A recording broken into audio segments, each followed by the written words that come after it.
Congratulations.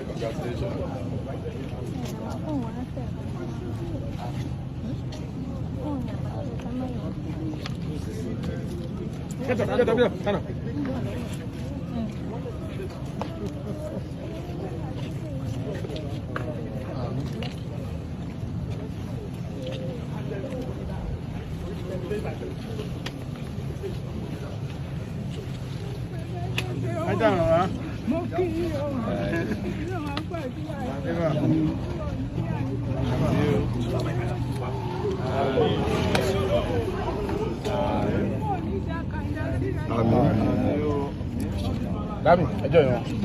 Enjoy you. Femi. Enjoy you.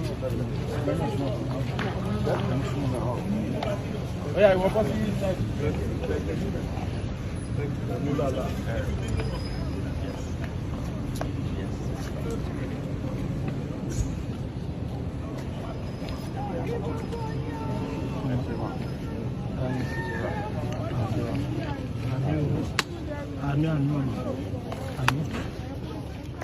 Ami.